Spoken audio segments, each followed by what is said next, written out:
6 coups d'État militaires en Afrique depuis 2019, Mali, Tchad, Guinée ou encore Soudan. Comment l'expliquer alors que les peuples, et en particulier les jeunes, se lèvent depuis des années pour la liberté et la dignité? Avec nous pour en parler, Vincent Hugeux, bonsoir. Bonsoir. Bienvenue, vous êtes journaliste spécialiste de l'Afrique, enseignant à Sciences Po, et votre nouveau livre a pour titre « Tyran d'Afrique, les mystères du despotisme post-colonial ». C'est aux éditions Perrin. Avec nous également Gilles Yaby, merci d'être avec nous en direct de Ouagadougou au Burkina Faso. Vous êtes politologue, économiste, fondateur du cercle de réflexion Wati qui est basé à Dakar. Gilles Yaby, on pensait que le temps de ces coups d'État était révolu, ou tout du moins qu'il n'avait plus vocation à se répéter avec une telle fréquence. Comment expliquez-vous ce que l'on vit en Afrique depuis 2019 ? Bonsoir, bonsoir à Vincent Hugeux également. Je pense qu'il faut nuancer tout de suite l'interprétation qu'on peut faire de cette succession de coups d'État, c'est-à-dire qu'on est quand même en train de parler de pays. On a un petit problème de liaison avec des petites coupures. Le Soudan, par exemple. Allez-y, Gilles Yaby, pour voir si on vous entend à nouveau. Oui, alors je disais qu'on ne pouvait pas nécessairement comparer, par exemple, ce qui se passe au Soudan avec la situation en Guinée ou la situation au Mali. On a une partie, je pense, de cette succession de coups d'État qui relève finalement aussi de coïncidence, parce qu'à nouveau, il n'y a pas nécessairement une contamination. Il y a le fait que beaucoup de pays, notamment le Soudan, ont connu des régimes militaires pendant très longtemps et sont dans une phase de transition qui, partout, est une phase, évidemment, marquée par des risques importants. Pardonnez-moi, Gilles Yaby, il y a quand même ce dénominateur commun qui fait que quand un dirigeant s'accroche au pouvoir, quand il y a des tensions, quand il y a des problèmes, souvent l'arbitre, hélas pour certains, tant mieux pour les autres, c'est l'armée. Comment expliquez-vous que l'acteur majeur soit l'armée, donc forcément que ça se passe par la force ?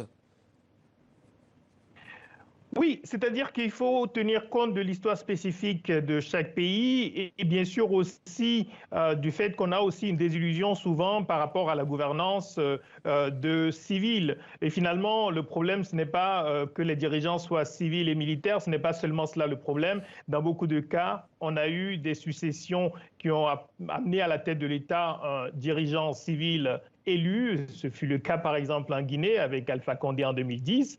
Et évidemment, on s'est aperçu assez vite que la pratique politique n'avait pas changé et qu'on était en face d'un dirigeant qui reproduisait des pratiques politiques finalement assez proches de celles de régime autoritaire. Restez avec nous, Gilles Yaby, on vous retrouve dans quelques instants. Vincent Hugeux, on va d'abord être clair puisque j'ai mentionné 6 coups d'État militaires. Celles et ceux qui nous regardent doivent compter en se disant quels sont ces coups d'État. 2 au Mali, 2 au Soudan, dernière en date il y a quelques jours, ça fait 4. La Guinée, c'est incontestable. En revanche, le Tchad, certains disent que ce n'est pas un coup d'État. Quel est votre avis ? Alors, c'est à minima, je dirais, non pas une révolution de palais, mais une révolution de caserne.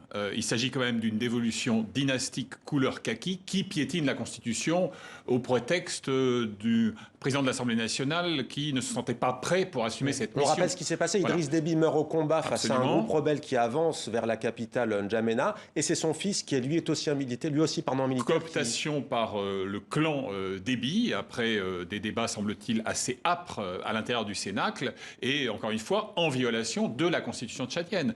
Mais si vous esquissez cette typologie, vous avez aussi effectivement, Gilles le mentionnait à l'instant, des différences qui tiennent aux spécificités de chacun des pays. Mais vous avez quand même aussi un retour à ce que j'appelle le putsch vintage. Vous savez, ce coup d'État où vous voyez tout d'un coup un officier, un sous-officier surgir à l'heure du journal télévisé du soir, en treillis, pour lire laborieusement un c'est ça, communiqué. justement, ça, on pensait que c'était fini. Et c'est ça le dénominateur commun. Vous l'avez donné, c'est ce militaire qui apparaît à la télévision et qui dit « j'ai décidé de renverser le président ». Alors, précisément, ce qui est le plus troublant dans cette affaire, c'est d'abord l'écart de plus en plus abyssal entre les aspirations des jeunesses africaines, des sociétés civiles, si brouillonnes soient-elles parfois d'ailleurs, et des pratiques politiques qui, elles, sont archaïques. C'est-à-dire qu'on mesure aujourd'hui qu'il est toujours possible de conquérir le pouvoir ou de s'y maintenir au prix d'un putsch militaire. Sauf que, en termes d'image, en termes symboliques et en termes de distance avec les aspirations, les élans des jeunesses africaines, le prix à payer est de plus en plus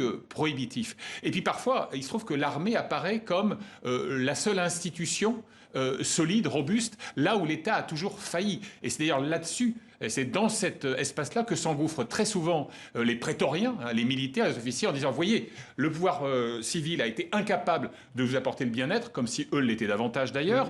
Nous, au moins, on vous apporte une garantie de prévisibilité, de sécurité et de stabilité. Gilles Liaby, vous avez dit effectivement que chaque coup d'État que l'on a vu depuis 2019 avait sa spécificité. Justement, j'aimerais vous entendre sur le Soudan, parce qu'en fait, on se demande si on est dans des coups d'État en Afrique ou dans le monde arabe, dans le sillage de ce qu'on a appelé les printemps arabes.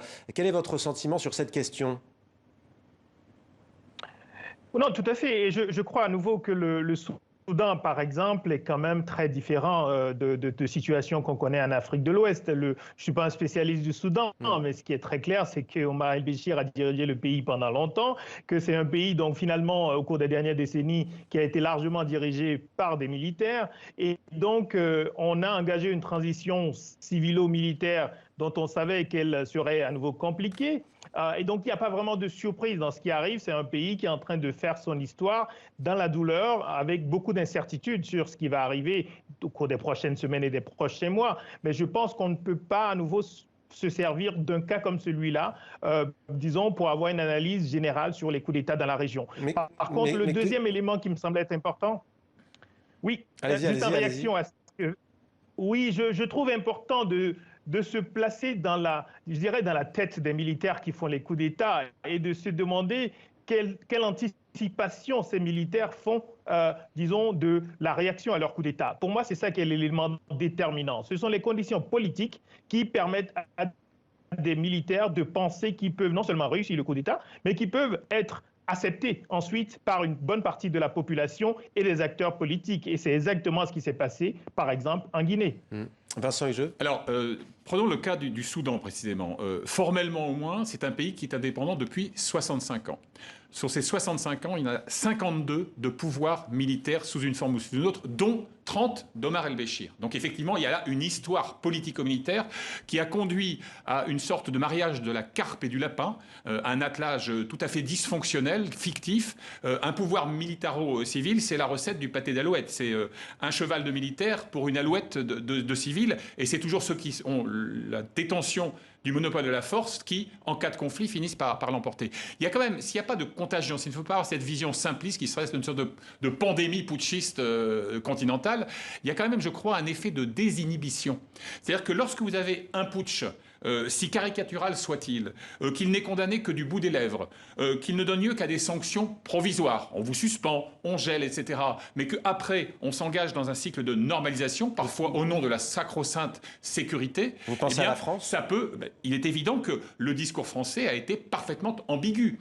Comment voulez-vous dénoncer dans un même souffle le putsch au carré, le double putsch malien, et ensuite aller adouber avec un empressement suspect une dévolution dynastique militaire telle que celle du Tchad? Ceci a considérablement brouillé le message de la France et la recevabilité de ses objections et de ses griefs. Gilles Liaby, j'ai tout de même une question pour vous. Pourquoi le Sénégal, pays que vous connaissez très bien, pourquoi le Sénégal qui est une démocratie, pourquoi au Sénégal l'armée reste là où elle doit être, à savoir dans les casernes? Pourquoi il y a des pays où l'armée obéit à sa fonction primaire, première, et pourquoi dans d'autres pays ce n'est pas le cas?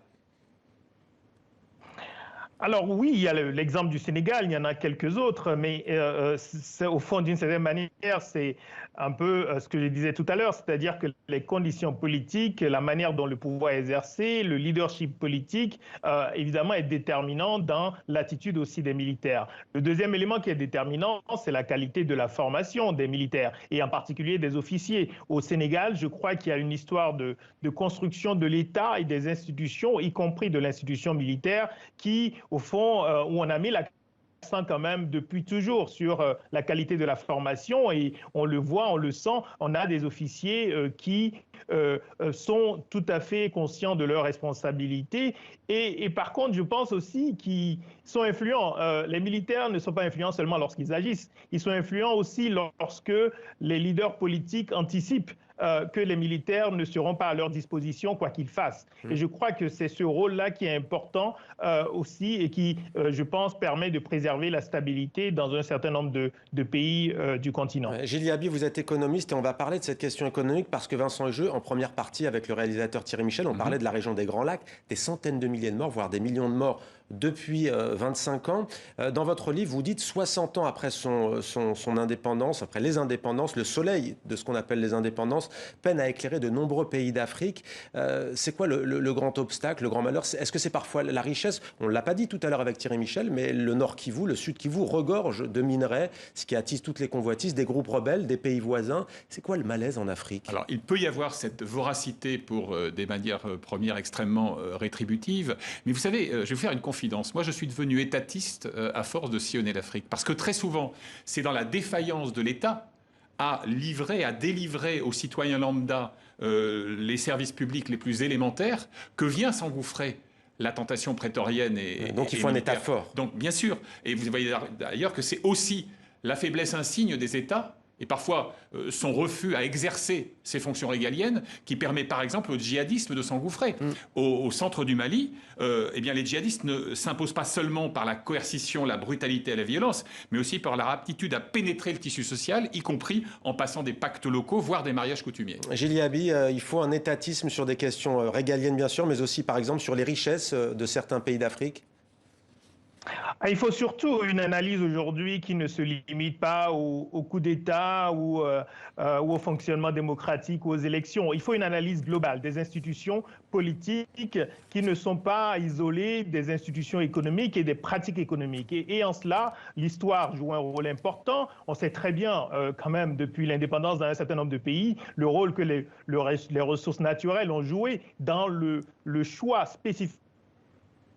On a une petite coupure, le choix spécifique. Merci beaucoup, en tout cas, Gilles Yaby, d'avoir été avec nous en direct sur TV5 Monde. On aura compris l'enjeu de ces ressources naturelles qui peuvent être une richesse, mais aussi la source de malheur. Merci Vincent Hugeux d'avoir répondu à nos questions sur TV5 Monde.